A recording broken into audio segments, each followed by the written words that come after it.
یہ مرے گا کافر۔ کیوں؟ اس کو اللہ کی قدرت پر کوئی یقین نہیں ہے۔ اس نے کہا اب دوسرا نظارہ بھی دیکھنا۔ تھوڑی دیر بعد فجر کی اذان ہونے لگی، اذان ہوئی تو لوگ دڑا دڑ مسجد کی طرف آنے لگے، بس تھوڑا ٹائم رہتا تھا جماعت کے کہ اتنے میں امام صاحب بھی دوڑتے دوڑتے آ رہے تھے۔ اس نے کہا اب یہ عالم ہے، اب میں یہی مسئلہ اس سے پوچھوں گا، تم نظارہ دیکھنا۔ آیا انسانی صورت میں، السلام علیکم یا مفتی صاحب، مفتی صاحب ایک مسئلہ، میں ساری رات کروٹیں بدلتا رہا، سوچتا رہا لیکن حل نہیں ہوا، آپ مجھے بتا دیں۔ اس نے کہا پوچھو جلدی، جماعت کے لیے تھوڑا سا ٹائم ہے، لوگ میرا انتظار کر رہے ہیں۔ اس نے کہا شیشی نکال کے، کیا اللہ اس شیشی میں زمین و آسمان سارے ڈال سکتا ہے؟ اس عالم نے کہا لا حول ولا قوت الا باللہ العلی العظیم، تو کہتا ہے اس شیشی کے اندر اللہ کروڑوں زمین اور کروڑوں آسمان ایک سوئی کے نکے کے اندر بھی ڈال سکتا ہے۔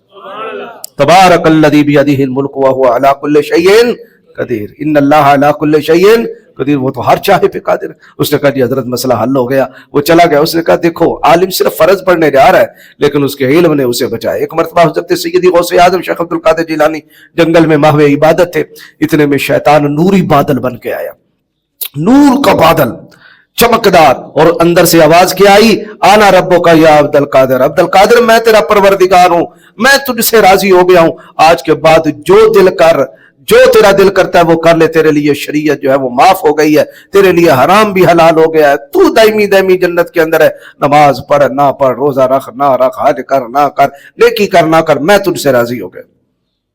حضرت شیخ عبد القادر جیلانی محبوب سبحانی نے فوراً پڑھا اعوذ باللہ من الشیطان الرجیم، اسی وقت بادل پھٹا، بیچ سے وہ چوہا سا نکل آیا ابلیس۔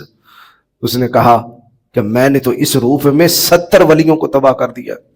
کتنے ولی تباہ کیے؟ 70، یعنی جو علم کے ذریعے ولی نہیں بنے تھے، محض عبادت کر کر کے ولی بن گئے تھے اور درجہ ولایت تک پہنچے تھے، میں نے 70 تباہ کر دیے۔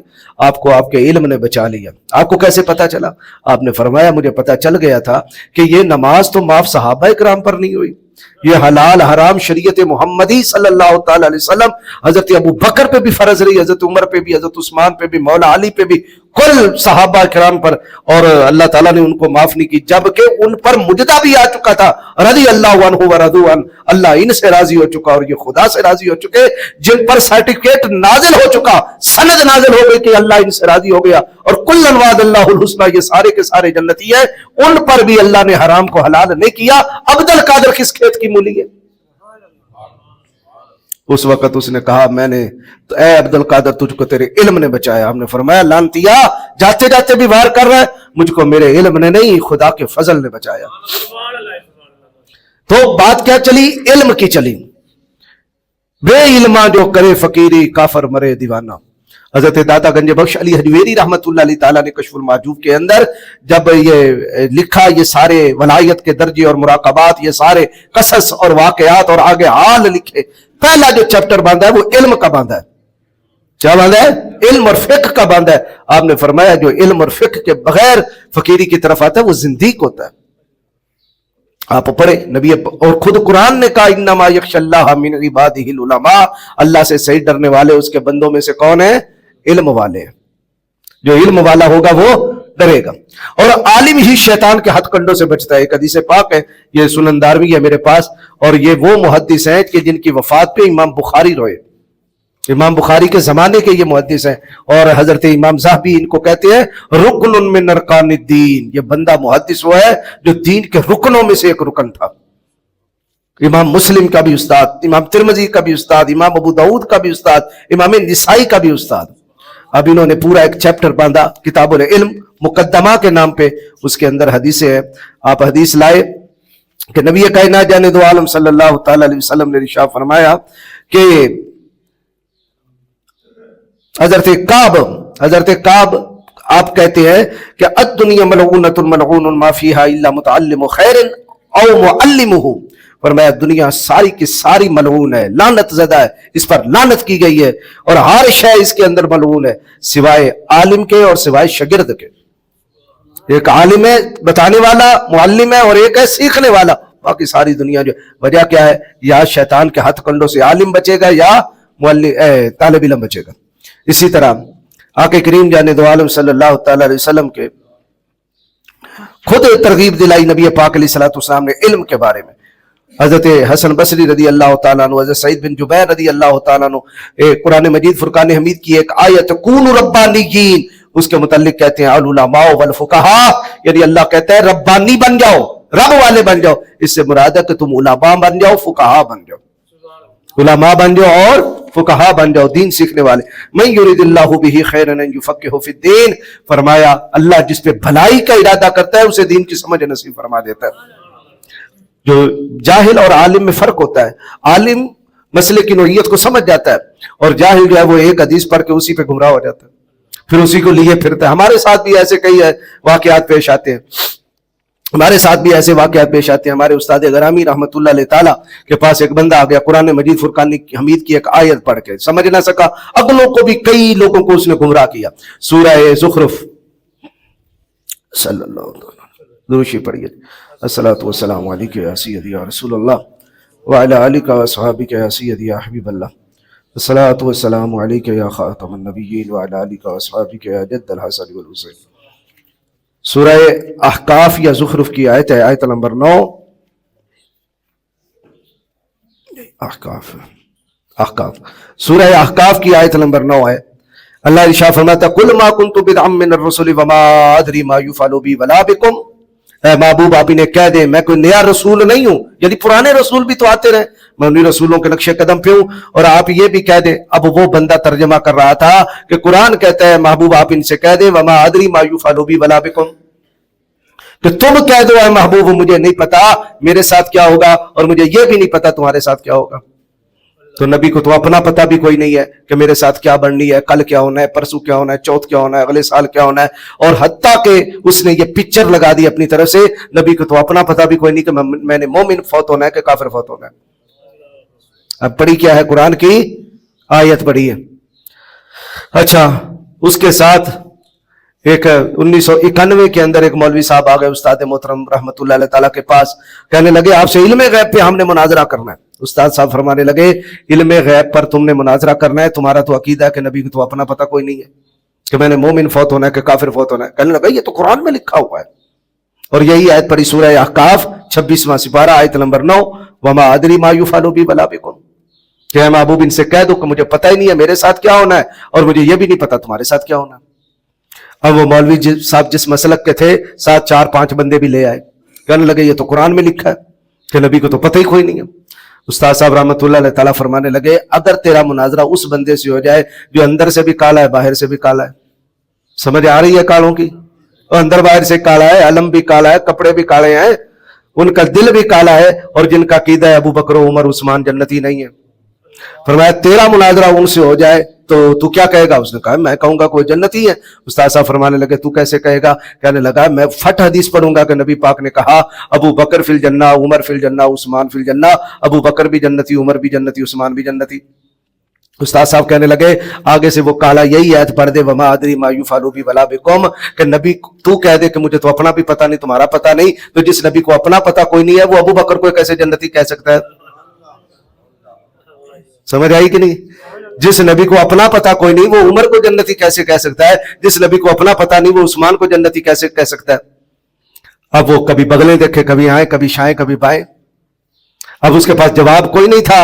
فرمایا اب بتا تیرا جواب کیا ہوگا اس کالے کے سامنے، کیونکہ یہاں تو ہے میں اپنے بارے میں نہیں جانتا کہ میرے ساتھ کیا ہوگا، تمہارے بارے میں بھی نہیں جانتا کہ تمہارے ساتھ کیا ہوگا، تو تمہارے بارے میں سامنے ابو بکر ہی تھے نا، عمر تھے، عثمان تھے، ان کو جنت کی بشارتیں دے رہے ہیں اور اپنے بارے میں کوئی پتہ نہیں کہ میں نے جنت میں جانا کہ نہیں جانا۔ اب وہ مولوی صاحب نہیں نبی اپنے بارے میں نہیں کوئی پتا، اپنے بارے میں نہیں پتا، اپنے بارے میں نہیں پتا۔ فرمایا اپنے بارے میں نہیں پتا تو دوسروں کے بارے میں کیسے پتا؟ بہرحال ساتھ والوں نے کہا علامہ صاحب ہمیں آپ کی بات سمجھ آ گئی ہے، مولوی ڈنڈی مار رہا ہے، آپ بتائیں اس کا ترجمہ کیا ہے؟ فرمایا ہاں اب میں بتاتا ہوں اس کا ترجمہ کیا ہے۔ یہاں لفظ ہے ادری، کیا لفظ ہے؟ ادری، وما ادری ما یفعل بی ولا بکم، ما کا معنی ہے نہیں، ادری یہ درایت سے بنا ہے اور درایت سے فعل مضارع ہے اور متکلم کا صیغہ ہے، اس کا معنی ہوتا ہے تکا لگانا۔ کیا لگانا؟ تکا سمجھتے ہیں کیا ہوتا ہے تکا؟ اندازہ اپنے کو لگ گیا تے نہ لگیا نہ صحیح، چلے مثال دے دوں تاکہ کلیئر ہو جائے۔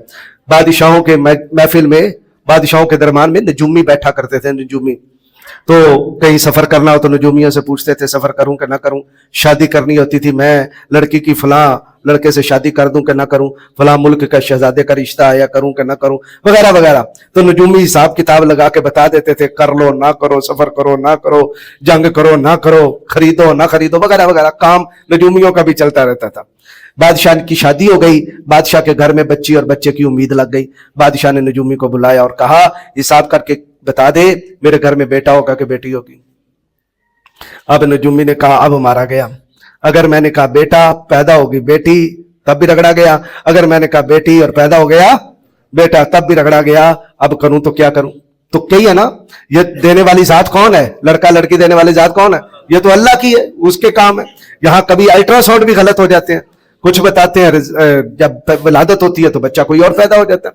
بہرحال اس نے نیچے سے حساب کتاب لگا, لوگوں کے آدھا گھنٹہ بعد ایک پرچی پہ لکھ دیا بچہ نہ بچی, بچہ نہ بچی. پرچی بند کر دی اور کہا بادشاہ سلامت, پرچی مت کھولیے گا, جب کچھ ہو جائے تب کھولیے گا, جو میں نے لکھا ہوگا وہی ہوگا.